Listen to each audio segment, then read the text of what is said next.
بسم اللہ الرحمن الرحیم۔ السلام علیکم دوستو، آج میں آپ کے لیے مرداد کہانی کا 5واں حصہ لے کر آئی ہوں۔ لیکن کہانی شروع کرنے سے پہلے میری آپ دوستوں سے گزارش ہے، اگر آپ میرے چینل پر نئے ہیں تو اس کو سبسکرائب کیجئے اور بیل آئیکن کو بھی دبا دیں تاکہ دلچسپ اور بہترین کہانیاں آپ کو بر وقت ملتی رہیں۔ کسی بندے کو بھیج کر منظور سنار کو یہاں بلا لے۔ چودھری صاحب، ظفر نے سر جھکاتے ہوئے بڑے با ادب لہجے میں کہا، اور وہ اندر کہہ دیا نا؟ جی چودھری صاحب، بالکل کہہ دیا۔ چودھری نے اطمینان کرتے ہوئے گردن ہلائی اور اس کو چلے جانے کا اشارہ کرنے کے بعد میری طرف متوجہ ہوتے ہوئے بولا، انسپکٹر صاحب، منظور بہت ہی ہوشیار سنار ہے۔ وہ یہ زنجیر دیکھتے ہی وہ پہچان لے گا کہ ککر والی میں کس شخص نے اس سے بنوائی تھی۔ اس طرح قاتل تک پہنچنے میں آپ کو آسانی ہو جائے گی۔ چودھری اس تجربے کو دہرانا چاہتا تھا جو میں چک 84 میں دلدار سنار کے ساتھ کر چکا تھا۔ میں نے کہا، اگر یہ لاکٹ منظور سنار کے ہاتھ کا ہی بنا ہوا ہے تو واقعی آسانی ہو جائے گی، لیکن اگر ایسا نہیں ہے تو پھر تفتیش کی گاڑی کو بریک لگ جائے گی۔ اس لمحے 2 ملازم ٹرے اٹھائے ہوئے بیٹھک میں داخل ہوئے۔ مذکورہ ٹرے سامان خوردنوش سے لدی بندھی ہوئی تھیں۔ میں فوراً ہی سمجھ گیا کہ کچھ دیر پہلے ظفر نے بس تھوڑی دیر میں ہی تیار ہے اسی کے حوالے سے کہا تھا۔ گاڑی کو بریک لگیں گے تو پیٹ پوجا ہوگی نا؟ چودھری صاحب نے زندہ دلی کا مظاہرہ کرتے ہوئے کہا۔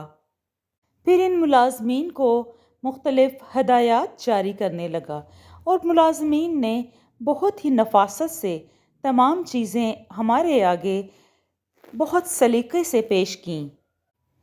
چوسے آم کی کاشیں، پکے ہوئے جامن، دودھ سے بھرے ہوئے 2 جگ کے زیرے کی چاٹی والی لسی کے علاوہ اور بھی بہت سی نعمتیں تھیں جو ہمارے سامنے چن دی گئی تھیں۔ ملازمین جب واپس چلے گئے تو میں نے کہا، چودھری صاحب، یہ آپ نے بہت زیادہ تکلف کر لیا ہے۔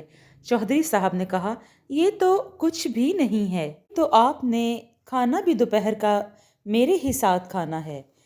آپ کے لیے میں دیسی ککڑ اور بکری کا گوشت بنوا رہا ہوں۔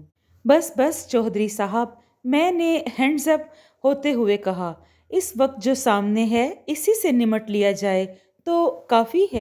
دیسی ککڑ اور بکری کا گوشت پھر کبھی صحیح، جیسی آپ کی مرضی جناب، آپ سے زبردستی تو کر نہیں سکتے، ورنہ آپ مجھے حوالات میں بند کر دیں گے۔ وہ مصلحت آمیز لہجے میں بولا، میں صرف ان لوگوں کو حالات میں بند کرتا ہوں جنہوں نے کوئی جرم کیا ہوتا ہے۔ میں نے مذاق کے رنگ میں کہا، اس حوالے سے میرے پاس ابھی تک ایسی کوئی اطلاع نہیں آئی۔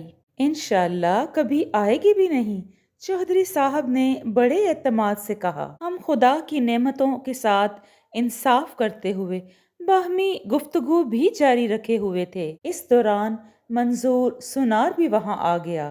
اس کی عمر تقریباً 40-50 کے درمیان رہی ہوگی۔ وہ متناسب جسم کا مالک ایک پستہ قد نوجوان تھا جس کا سر بالوں جیسی فصل سے لگ بھگ محروم ہو چکا تھا۔ منظور نے جب اس لاکٹ کو بغور جائزہ لیا تو اس کی آنکھوں میں ایک مخصوص چمک پیدا ہوئی۔ مجھے یہ سمجھنے میں کوئی دقت نہ ہوئی کہ یہ چمک شناسائی کی چمک تھی۔ اگلے ہی لمحے منظور نے میرے خیال کی تائید کر دی۔ منظور کے مطابق یہ لاکٹ اسی کے ہاتھ کا بنا ہوا تھا جو اس نے ککر والی کے ایک وسنیک بھولا کے لیے بنایا تھا۔ بھولا کا اصل نام اسلم تھا لیکن وہ بھولا کے نام سے مشہور تھا۔ میں نے بھولا کے گھر کا ایڈریس اور لوکیشن نوٹ کیا اور پھر چودھری کی حویلی سے اٹھ آیا۔ میرے ساتھ چلتے ہوئے کھوجی اللہ رکھا نے کہا، جو بندہ مقتول کے باڑے سے نکل کر کھیتوں کی طرف گیا اور پھر چک 84